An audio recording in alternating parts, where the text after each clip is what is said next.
وَإِذَا سَأَلَكَ عِبَادِي عَنِّي فَإِنِّي قَرِيبٌ آمَنْتُ بِاللَّهِ صَدَقَ اللَّهُ الْعَظِيمُ بِبَرَكَةِ إِنَّ اللَّهَ وَمَلَائِكَتَهُ يُصَلُّونَ عَلَى النَّبِيِّ يَا أَيُّهَا الَّذِينَ آمَنُوا صَلُّوا عَلَيْهِ وَسَلِّمُوا تَسْلِيمًا اللهم صل على سيدنا وحبيبنا ومولانا محمد وبارك وسلم صلاة وسلاما عليك يا سيدي یا حبیبی یا رسول اللہ کی حمد و ثنا نبی مکرم نبی محتشم صلی اللہ علیہ وسلم کی بارگاہ مقدسہ میں انتہائی محبت و عقیدت کے ساتھ درود و سلام پیش کرنے کے بعد تمام تعریف اللہ وحدہ لا شریک کے لیے ہے۔ ہمارا یہ درس شفا کے عنوان سے اور اس سے قبل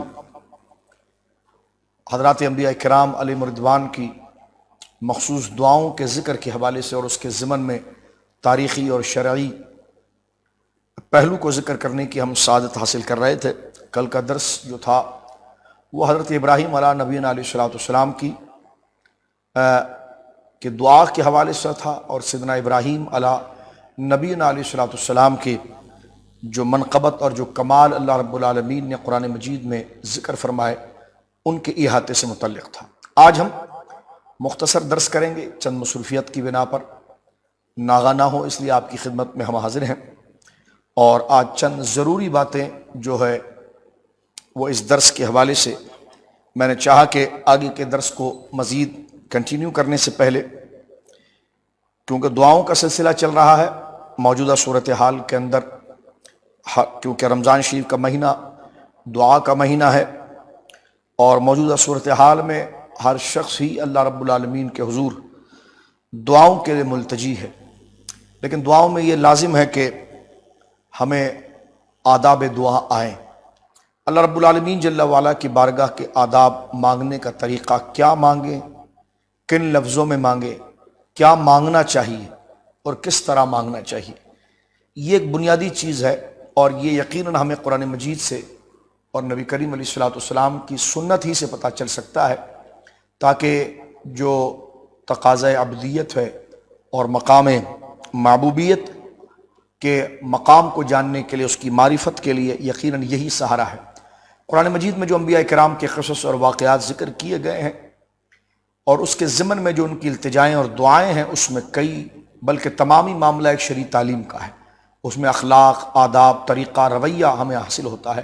پھر سب سے بڑی بات محترم ناظرین یہ کہ یہ کلمات اس قدر مجرب ہیں کہ اس کو پڑھنے کے ساتھ ہی دل میں یقین آ جاتا ہے کہ یقیناً اگر میں یہ جملہ اگر زبان سے دہراؤں گا تو اللہ میری دعاؤں کو ضرور قبول فرمائے گا۔ جیسے حضرت ابراہیم علیہ السلام کی دعا ربنا ظلمنا انفسنا وَإِن لَّمْ تَغْفِرْ لَنَا وَتَرْحَمْنَا لَنَكُونَنَّ مِنَ الْخَاسِرِينَ۔ حضرت سیدنا نوح علیہ السلام کی دعا لا الہ الا انت سبحانک انی کنت من الظالمین، وہ تسبیح جس انداز میں آپ اللہ رب العالمین کی بارگاہ میں مخاطب ہوئے، انشاءاللہ وہ آگے ذکر کریں گے۔ آج آقا کریم علیہ السلام کے فرامین کہ ہمارے آقا علیہ السلام جو دعائیں فرماتے تھے، قرآن میں بھی ذکر ہے، انشاءاللہ اپنے وقت میں ذکر کیا جائے گا، لیکن اختصار کے ساتھ چند محبوب دعائیں جو احادیث میں ذکر ہوئی، جن کو سرکار نے بڑی رقت کے ساتھ خود کی ہے اور سرکار نے مانگا ہے۔ ظاہر سی بات ہے دعا اور ہم جب اللہ کے حضور پیش کرنا چاہتے ہیں، مانگنا چاہتے ہیں، تو یہ چیزیں ہیں کہ ہماری خود ذہنی صلاحیت کہ ہم چیزوں کو سمجھنے میں کتنے میچور ہیں۔ اب نبی کریم علیہ السلام جو آپ کی عقل کامل ہے، تو حضور علیہ السلام اللہ سے طلب کرنے کے لیے جن چیزوں کو لے کر آئیں تو یقیناً وہی چیز ہماری اصل حاجات سے ہو سکتی ہے۔ ایک تو شرعی اعتبار سے بھی اور حقیقتاً بھی یہی ہے کہ اللہ رب العالمین کے پیارے حبیب ہی اس بات کا انسانوں میں کامل ادراک رکھتے ہیں اللہ کی عطا سے کہ ایک انسان کو کن چیزوں سے خرابیاں لگ سکتی ہیں۔ انسان کی پوری زندگی ظاہر و باطن کے اس کے نظریے اور اعمال کا فساد کن چیزوں سے ہو سکتا ہے، اور اس کی زندگی کے اندر صلاح کیا ہے، اور پھر اللہ کی جیسی ذات ہے، وہ کہتے ہیں نا جیسی ذات ہو ویسا مطالبہ اس سے کرنا چاہیے، دینے والا جیسا ہو ویسا اس سے مانگنا چاہیے۔ تو رسول کریم صلی اللہ علیہ وسلم نے اللہ رب العالمین سے جو مانگا ہے تو یقیناً یہ وہ چیزیں ہیں جو غیر نہیں دے سکتے، اور یہ وہ چیزیں ہیں جو ہمارے لیے سب سے حق ہے۔ حضرت عبداللہ ابن مسعود رضی اللہ تعالیٰ عنہ سے روایت ہے مسلم شریف کے اندر، عن عبداللہ ابن مسعود رضی اللہ تعالیٰ عنہ عن النبی صلی اللہ علیہ وسلم، سرکار علیہ السلام سے کہ انہ کان یقول، سرکار علیہ السلام اللہ رب العالمین جل وعلا سے یہی دعا کیا کرتے تھے، اللہم انی اسألک الہدا، والتقا والعفاف والغنا. یہ چار چیزیں حضور علیہ الصلوۃ والسلام اللہ رب العالمین سے دعا میں مانگتے تھے. اللہم انی اسألک الہدی، یا اللہ مجھے ہدایت عطا فرما، ہدایت پر کامل فرما.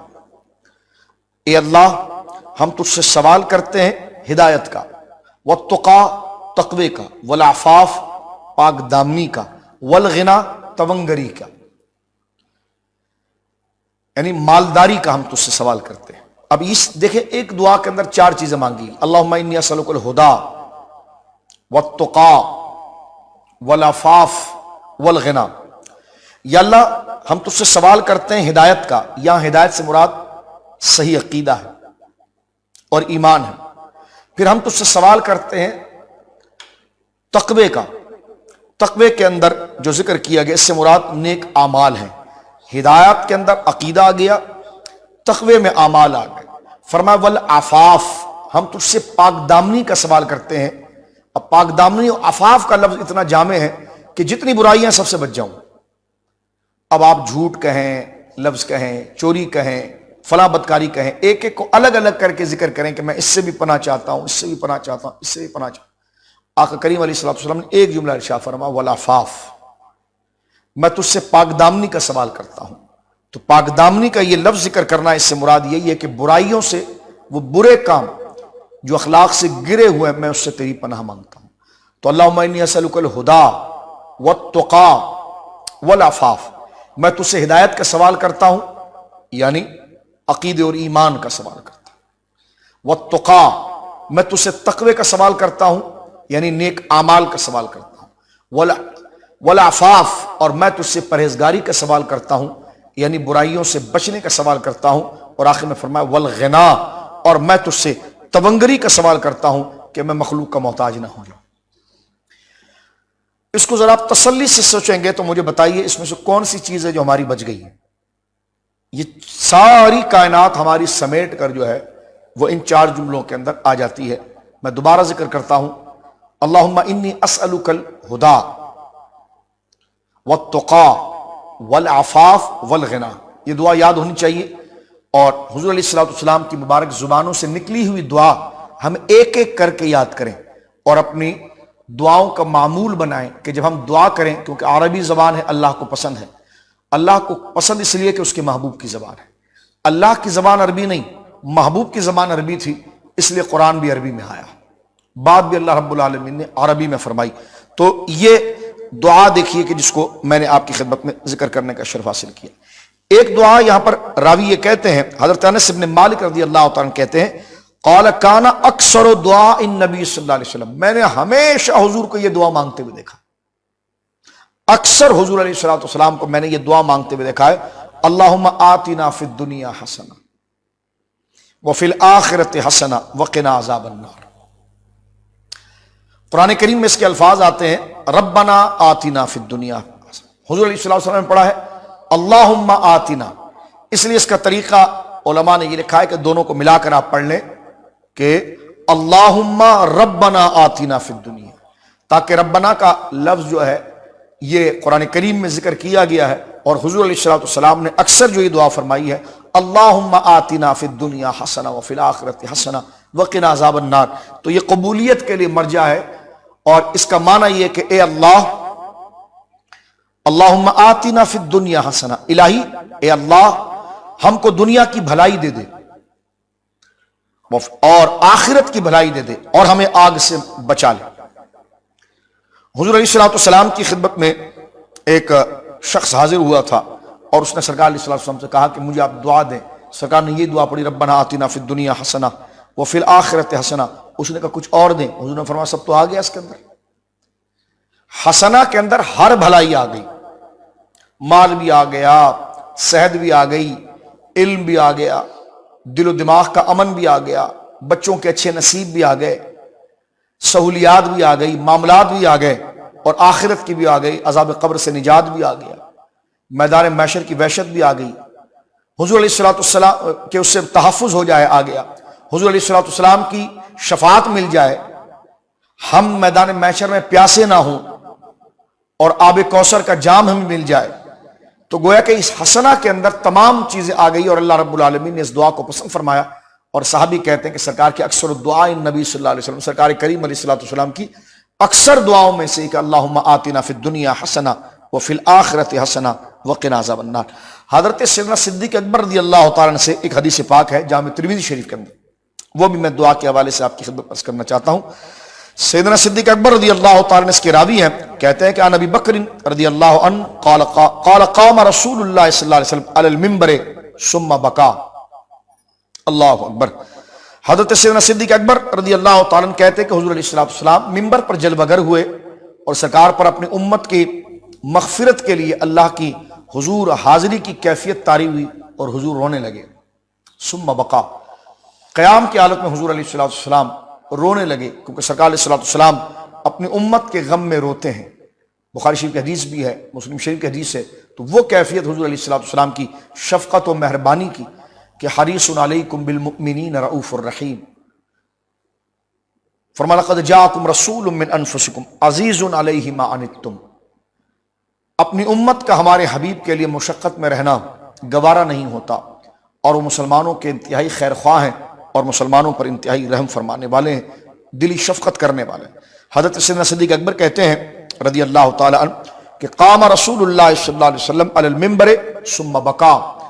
سرکار دو عالم صلی اللہ علیہ وسلم ممبر پر جلوہ گر ہوئے، پھر حضور علیہ السلام روئے.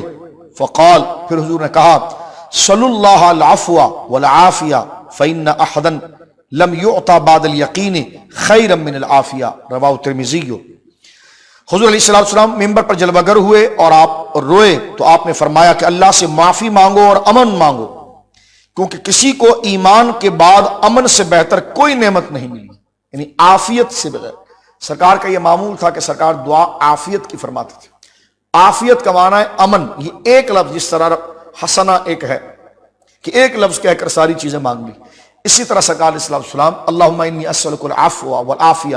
اور یہاں پر بھی حضور نے شاہ فرمایا صلی اللہ عفو، اللہ سے معافی طلب کرو، والعافیہ، اور اللہ سے امن طلب کرو. عافیت کا معنی ہے امن.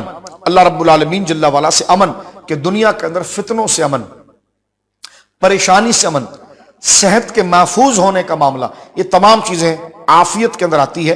لہذا یہ اردو کے جملے میں بھی ہم اس بات کو ذکر کرتے ہیں ایک دوسرے کے لیے دعا کے لیے کہ یا اللہ آپ کو عافیت عطا فرمائے، اللہ آپ کو عافیت کے ساتھ رکھے. تو عافیت کا معنی مکمل حفاظت ہے اور مکمل امن ہے، جو سرکار دو عالم صلی اللہ علیہ وسلم نے ذکر فرمایا.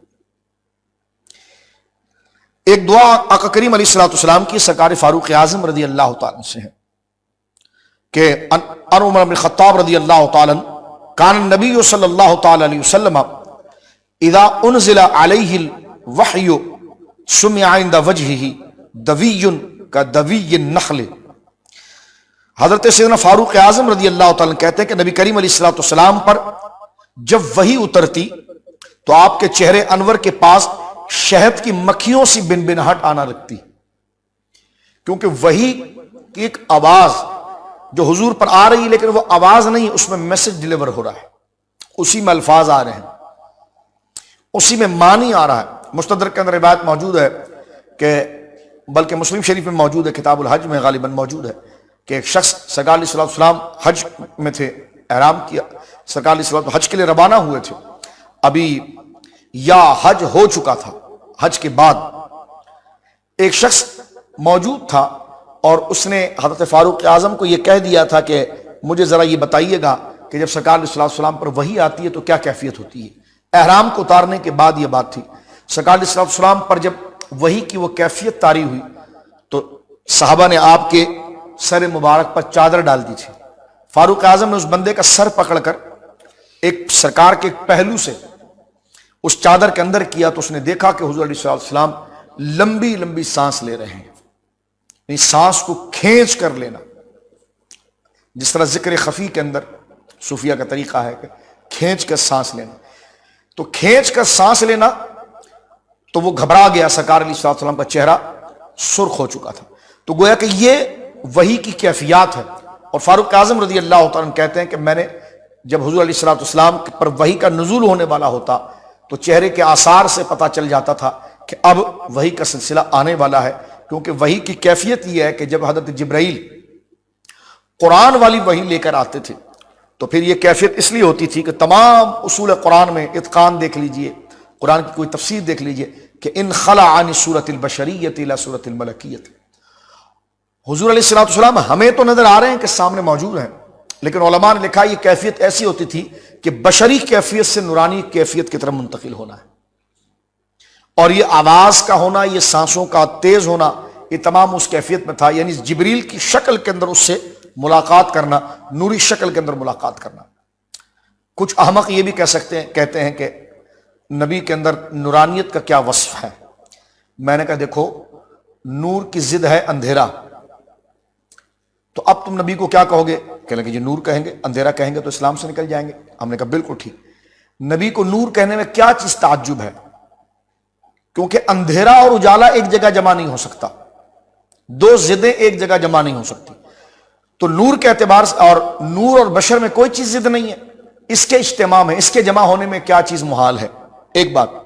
پھر دوسری بات یہاں پر یہ ہے کہ فرشتے سے جو وحی لینے کا سلسلہ ہے وہ خالصتاً جو ہے فرشتہ نور ہے، اس سے لینے کا، اور علماء نے یہ لکھی ہے بات، اگر انبیاء کے اندر نورانیت نہ ہو تو وحی کو لینے کا مزاج ہی نہیں آ سکتا، وحی منتقل ہی نہیں ہو سکتی، وہ اس کو اپنے اندر لے ہی نہیں سکتے۔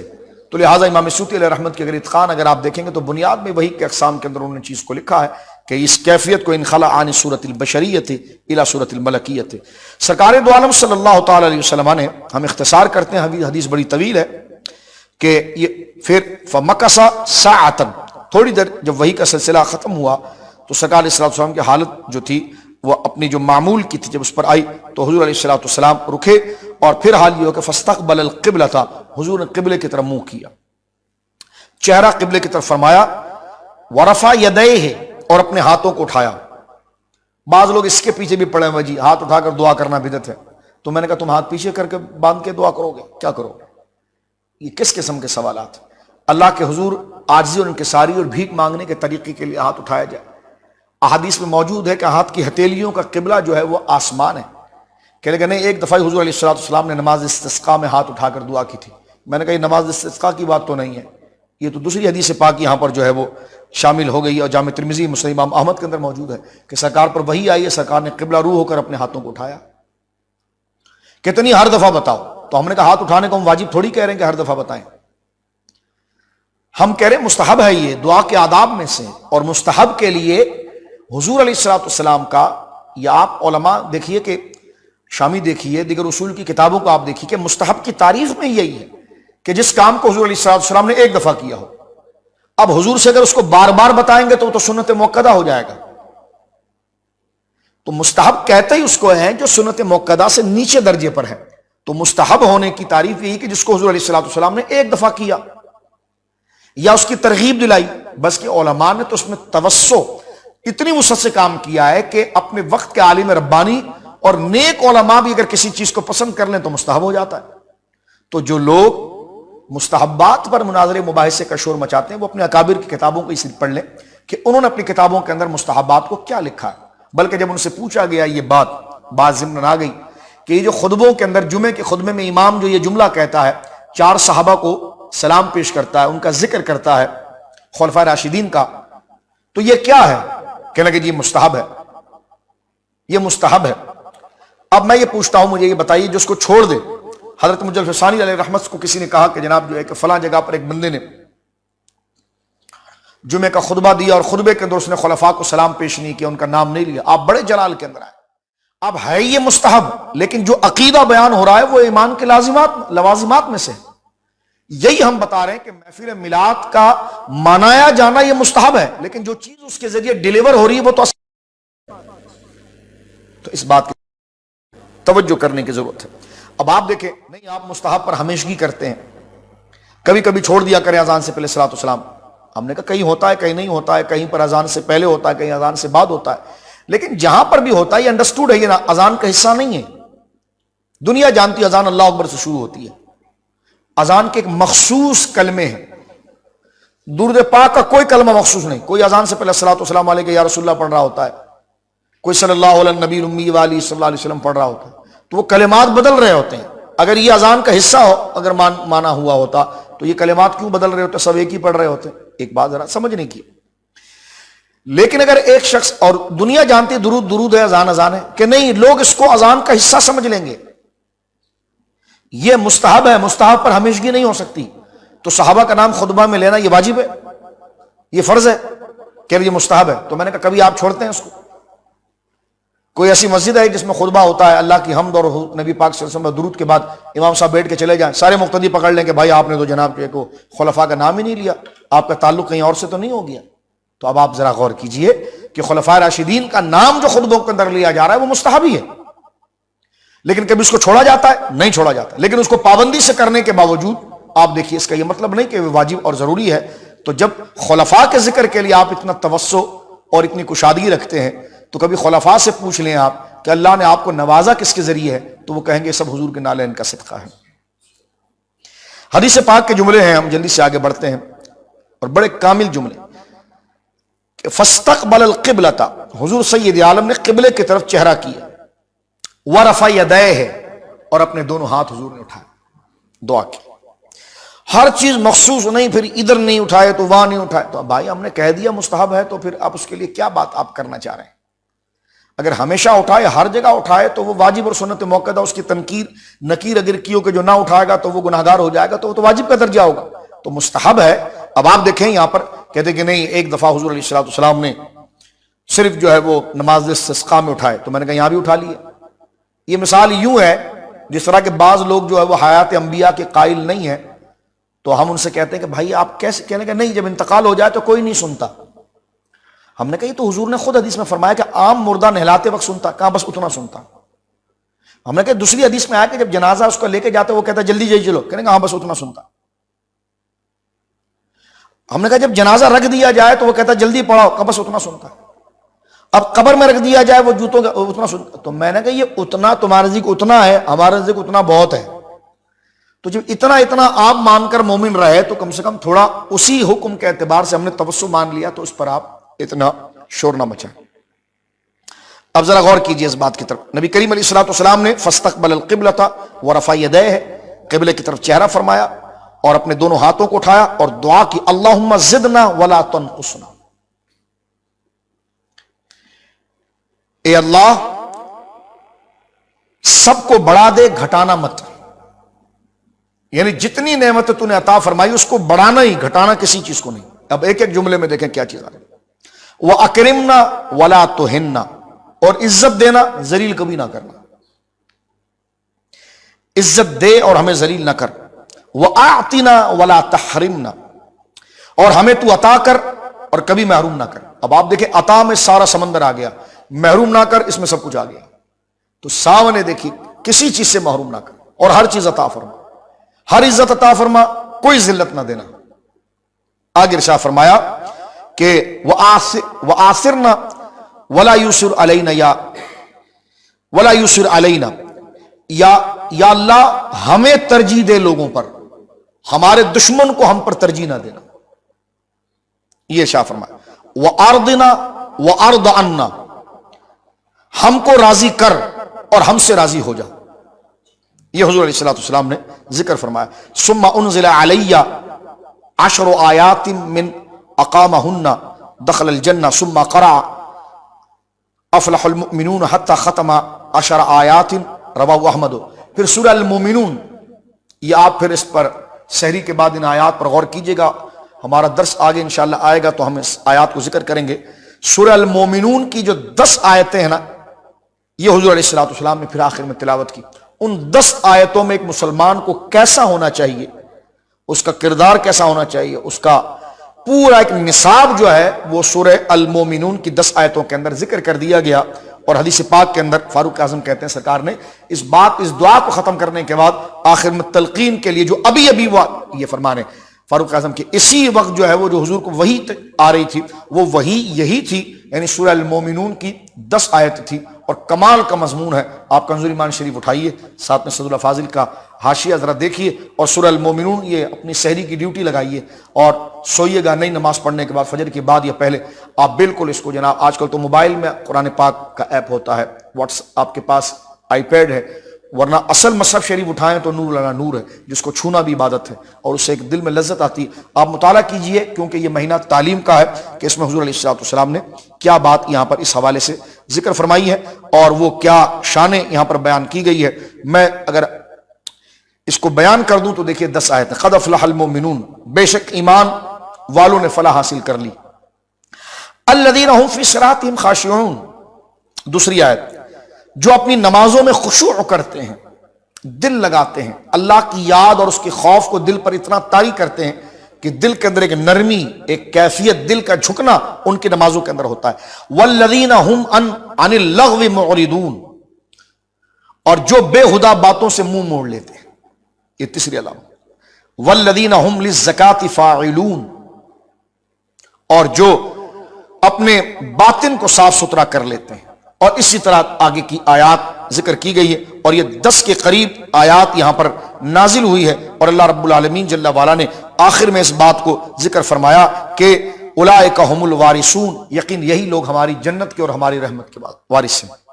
تو سورہ المومنون کی یہ 10 آیتیں۔ آخر میں بات کو ختم کرتے وقت ہم ایک آخری دعا یہاں پر ذکر کرتے ہیں جو سرکار علیہ الصلوۃ والسلام نے یہ 5 دعائیں یہاں پر مانگی ہیں اور کمال کی چیزوں کا یہاں مطالبہ ہوا ہے، وہاں 4 کا ذکر تھا۔ اللہم انی اسألک الہدی، اللہم انی اسألک الہدی والتقی والعفاف والغنی، یا اللہ میں تجھ سے سوال کرتا ہوں ہدایت کا، اس میں عقیدہ آ گیا، میں تجھ سے سوال کرتا ہوں تقوی کا، اس میں اعمال آ گئے، میں تجھ سے سوال کرتا ہوں عفاف کا، پرہیزگاری کا، اس میں ہر برائی سے بچنا آ گیا، اور میں تجھ سے سوال کرتا ہوں غنا کا، تونگری کا، مالداری کا سوال میں تجھ سے کرتا ہوں، اور اس کے اندر غیروں سے محتاجی سے بچنا آ گیا۔ اب یہی کلمات حضور علیہ الصلوۃ والسلام نے بیان فرمائے، اور یہ 5 چیزیں ہیں۔ راوی حدیث اس چیز کو ذکر کرتے ہیں، کہتے ہیں کہ یقول اللہم انی اسألک الصحۃ والعفۃ والعفاف کا، اللہم انی اسألک الصحۃ والعفۃ والامانۃ وحسن الخلق والرضاء بالقدر۔ سبحان اللہ۔ حضور علیہ الصلوۃ والسلام ارشاد فرماتے یا اللہ میں تجھ سے سوال کرتا ہوں تندرستی کا، اللہم انی اسألک الصحۃ، میں تجھ سے سوال کرتا ہوں تندرستی کا۔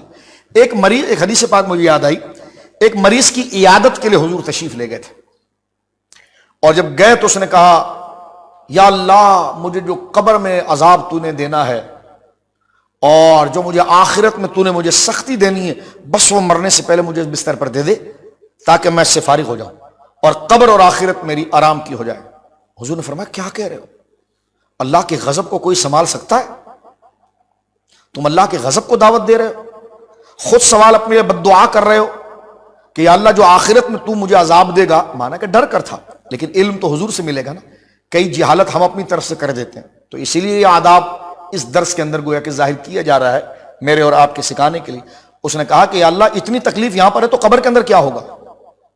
یہ تو قبر کے مقابلے میں تو رائی کا دانہ بھی نہیں ہے، گرد بھی نہیں ہے اس کی، جو سختیاں قبر کی ہیں، جو حشر کی ہیں، یہاں بدن کا یہ حال ہے تو قبر و حشر کے اندر اس کی تکلیف اور اذیت کا حال کیا ہوگا؟ تو یا اللہ تو مجھے ادھر ہی دنیا میں جتنا عذاب دینا ہے نا دے دے۔ حضور نے فرمایا تم یہ کیا بات کر رہے ہو؟ اللہ کے عذاب کو اور اس کی جانب سے دی ہوئی مشقت کو کوئی برداشت کر سکتا ہے؟ حضور فرمایا ایسا نہ کہو، بلکہ کہو ربنا آتنا فی الدنیا حسنہ وفی الآخرۃ حسنہ وقنا عذاب النار۔ یہ سرکار علیہ الصلوۃ والسلام نے دعا کی تلقین فرمائی۔ اب وہی کلمات دیکھیں یہاں پر آ رہے ہیں، اللہم انی اسألک الصحۃ والعفۃ والامانۃ وحسن الخلق والرضاء بالقدر۔ اے اللہ میں تجھ سے تندرستی کا سوال کرتا ہوں، یا اللہ میں تجھ سے پاک دامنی کا سوال کرتا ہوں، یا اللہ میں تجھ سے امانت کا سوال کرتا ہوں کہ جو میرے پاس امانت ہے، میری آنکھ میری امانت ہے، کان امانت ہے، زبان امانت ہے، بچے امانت ہے، پیسے امانت ہے، اور امانت جو اس کا حق ہے وہاں خرچ کی جاتی ہے، تو میں اپنی زندگی کے ہر امور پر امانت کا سوال کرتا ہوں۔ یا اللہ میں تجھ سے سوال کرتا ہوں صحت کا، پاک دامنی کا، امانت کا اور اچھے اخلاق کا، ورضا بالقدر، اور میں تقدیر پر جو تو نے فیصلہ کیا ہے نا میں اس پر راضی رہنے کا وعدہ کرتا ہوں اور تجھ سے سوال کرتا ہوں۔ حضور کی دعا ہے، اور ایک دعا آخر میں عرض کروں جو سرکار علیہ السلام کی کمال کی دعا، اللہم انی اسألک نفسا بک مطمئنہ، یا اللہ مجھے ایسی خواہشات دے جو تجھ سے راضی رہیں ہمیشہ، جو تیرے معاملے پر مطمئن رہے۔ اللہم انی اسألک نفسا بک مطمئنہ وتؤمن بلقائک، اور وہ تیری تجھ سے ملاقات پر یقین رکھتا ہو، ایمان رکھتا ہو، ایسی خواہش مجھے دے۔ فرما اللہم انی اسألک نفسا، اے اللہ مجھے ایسی خواہش دے بک مطمئنہ جو تجھ سے مطمئن ہو، وتؤمن بلقائک، اور وہ میری طبیعت ایسی مجھے طبیعت دے جو تیرے فیصلوں پر مطمئن ہو اور تجھ سے ملاقات کے لیے ہمیشہ بیدار رہیں۔ اللہم انی اسألک نفسا بک مطمئنہ وتؤمن بلقائک وترضی بقضائک، جو تیرے فیصلے اس پر راضی رہتا ہو، وتقنع بعطائک، اور جتنا تو نے دے دیا ہے بس اسی پر قناعت کرتا ہوں۔ کیسے جامع دعائیں سرکار علیہ الصلوۃ والسلام اللہ رب العالمین جل وعلا کی بارگاہ میں دعا کے جملے جو حضور سیدی عالم صلی اللہ علیہ وسلم ذکر فرماتے ہیں۔ تو آج کے درس کے اندر ہم نے چند دعاؤں کا ذکر کیا ہے، اختصار کے ساتھ آج بیٹھنا مراد تھا۔ کل انشاءاللہ اس موضوع کو دیگر اور عنوان کے ساتھ انشاءاللہ جس کا اعلان کر دیا جائے گا کنٹینیو کریں گے، تو پھر اس میں انشاءاللہ پورا ٹائم لیں گے۔ اللہ رب العالمین یہ دعائیں میرے اور آپ کے حق میں اپنی بارگاہ میں قبول فرمائے۔ ربنا تقبل منا انک انت السمیع العلیم وتب علینا یا مولانا انک انت التواب الرحیم، وصلی اللہ علی خیر خلقہ محمد وآلہ وصحبہ اجمعین برحمتک یا ارحم الراحمین۔